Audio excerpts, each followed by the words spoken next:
सायंकाळी सुमारे 7च्या दरम्यान शहराच्या मध्यभागी असलेल्या ऐतिहासिक भुईकोट किल्ला परिसरातील खंदक बागेत अचानक आग लागल्याची घटना घडली. आगीचे प्रचंड गोळे बाहेर दिसत असल्याने परिसरात एकच खळबळ उडाली.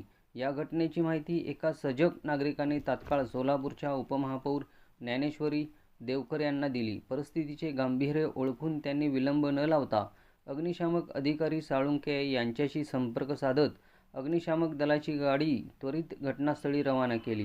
अग्निशामक दलाच्या तत्पर कार्यवाहीमुळे आग आटोक्यात आणण्यात यश आले. घटनास्थळी उपमहापौर देवकर यांनी स्वतः भेट देऊन पाहणी केली व संबंधित अधिकाऱ्यांना आवश्यक त्या उपाययोजना सूचना दिल्या. पुरातत्व विभाग, महापालिका, पोलीस प्रशासन व वरिष्ठ अधिकाऱ्यांशी चर्चा करून भुईकोट किल्ला व बागेच्या सुरक्षेसाठी स्वतंत्र बैठक घेऊन ठोस उपाययोजना करण्याचे निर्णय घेण्यात आला आहे. या आगीत काही प्रमाणात वृक्षांना फटका बसला असला तरी मोठी हानी टळली आहे. आग लागण्याचे नेमके कारण अद्याप स्पष्ट झाले नसून याबाबत चौकशी सुरू आहे. काही नागरिकांच्या म्हणण्यानुसार काही तरुण किल्ल्याच्या पळवाटेतून आत प्रवेश करून अंमली पदार्थाचे सेवन करतात, त्यामुळे आग लागली असावी अशी शक्यता व्यक्त केली जात आहे.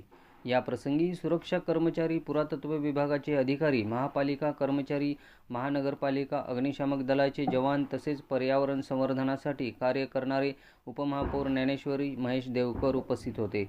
उपमहापौर देवकर यांच्या तत्परतेमुळे मोठी दुर्घटना टळल्याची भावना नागरिकातून व्यक्त होत आहे.